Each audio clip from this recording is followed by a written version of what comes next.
नमस्कार, सुगरण शुभांगीमध्ये मी शुभांगी आपल्या सर्वांचं मनापासून स्वागत करते। तर आज आपण बनवणार आहोत चटण्या। चटण्या हा सगळ्यांच्या जिव्हाळ्याचा विषय। ताटामध्ये कितीही पदार्थ असले, चमचमीत पदार्थ असले तरी चटणीशिवाय आपल्याला जेवण जात नाही। तर आज अशाच दोन प्रकारच्या मी आपल्याला चटण्या दाखवणार आहे। एक आहे कैरीची चटणी आणि दुसरी आहे लसणाची चटणी। चला तर त्यासाठी लागणारं साहित्य आणि कृती आपण पाहूयात। तर सगळ्यात पहिले आपण कैरीची चटणी बनवणार आहोत। कैरीच्या चटणीसाठी आपल्याला लागणार आहे एक छोट्या आकाराची कैरी, ओलं खोबरं, छोटा नारळ अर्धी वाटी, त्यानंतर लसणाच्या पाकळ्या 10 ते 12, त्यानंतर कोथिंबीर आणि 7 ते 8 हिरव्या मिरच्या, त्यानंतर थोडंसं मीठ। तर आता आपण ह्या कैरीची साल जी आहे ती काढून घेणार आहोत। तर ती काढून घेऊयात। आता ही कैरी आपण पूर्ण ह्याची साल काढून घेतलेली आहे। आता आपण कैरीचे काप करून घेतलेले आहेत। तर आता आपण चटणी वाटायला घेऊयात। सुरुवातीला जे आपण खोबरं घेऊयात ते असं ठेचून घ्यायचं आहे, कारण का वाटण्यासाठी मग ते सोपं जाईल, म्हणून हे थोडंसं ठेचून घेऊयात। आता हे ठेचून घेतलेलं आहे आपण। तर आपण हे खोबरं आधी थोडंसं वाटून घेऊयात।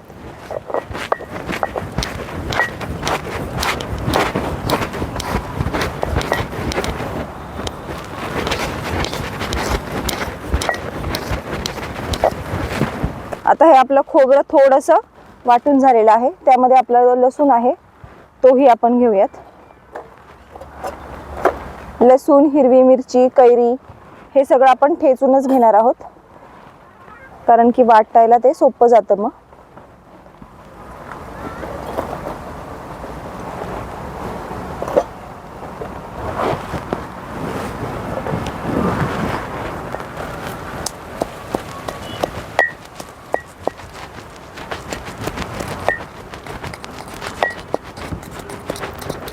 आता आपलं हे ठेचून झालेलं आहे। यामध्ये कोथिंबीर घालूयात आणि यामध्ये मीठ घालूयात। मीठ चवीनुसार घाला। आता हे सर्व आपण ठेचून घेणार आहोत। आता हे ठेचून झालेलं आहे। तर आता हे आपण चटणी वाटायला घेऊयात।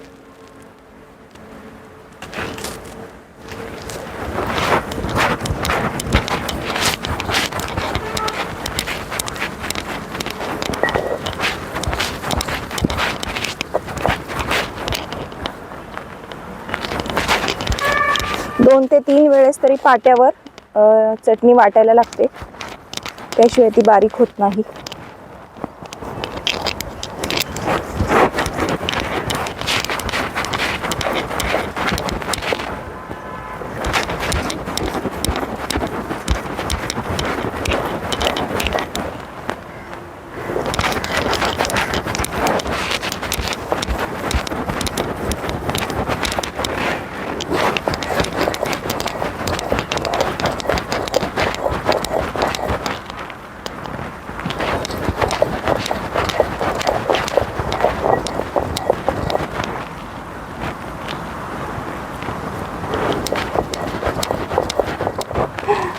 ही चटणी 8 ते 10 दिवस सहज टिकते। फ्रीजमध्ये ठेवायला लागते फक्त।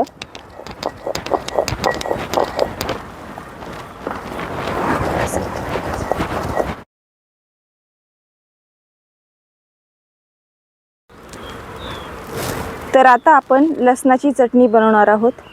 लसणाच्या चटणीसाठी आपल्याला लाल मिरच्या, सुक्या लाल मिरच्या आहेत। ही लाल मिरची बॅडगी लाल मिरची आहे, ही फक्त रंग येण्यासाठी वापरलेली आहे।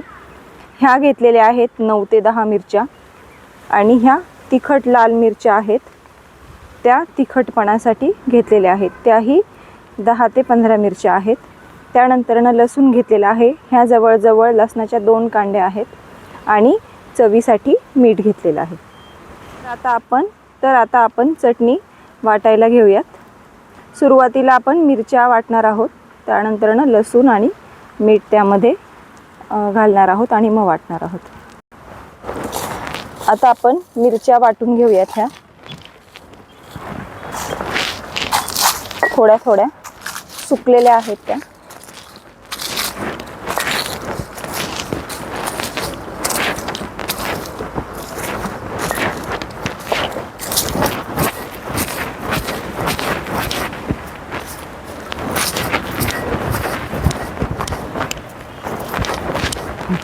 आता ह्या तिखट मिरच्या देखील आपण वाटून घेऊया. आता आपण हा लसूण घेणार आहोत. लसूण हा ठेचून घेणार आहोत आधी. आता त्यानंतर ना चवीपुरतं आपल्याला जेवढं हवं आहे तेवढं मीठ घालूयात आणि त्याला ठेचून घेऊयात.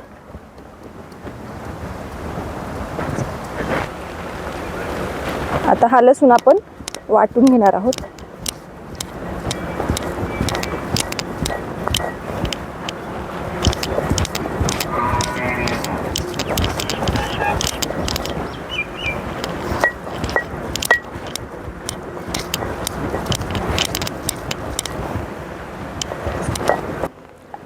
आता आपला हा लसूण वाटून झालेला आहे. आता आपण हे दोन्ही एकत्र, मिरची आणि लसूण एकत्र करून वाटून घेऊयात. आता आपण हे वाटून घेतलेलं आहे. ह्याला अजून बारीक करण्यासाठी आपण ह्यामध्ये तेल 2 ते 3 चमचे घालूयात. त्यामुळे काय होईल, चटणी ही एकदम बारीक वाटली जाईल आणि ही बाहेर फ्रीजमध्ये नाही ठेवली, बाहेर ठेवली तरी चालेल. 15-20 दिवस ती सहज टिकते, खराब होत नाही. तर आता आपण ही चटणी पूर्ण वाटून घेऊयात.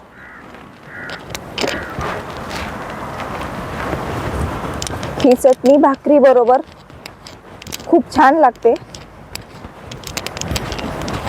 बाजरी भाकरी, कोणत्याही भाकरी बरोबर खूप छान लागते. आता ही चटणी आपली वाटून तयार आहे.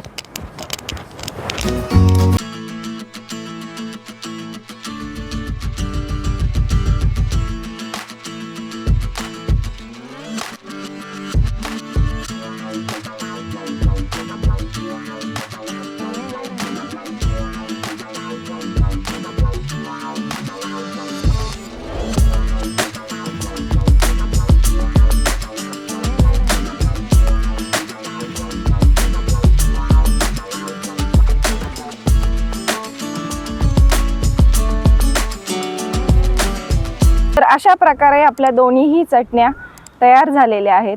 जर तुम्हाला ह्या चटण्यांची रेसिपी आवडली असेल तर नक्कीच लाईक करा, शेअर करा आणि सबस्क्राईब करा. धन्यवाद.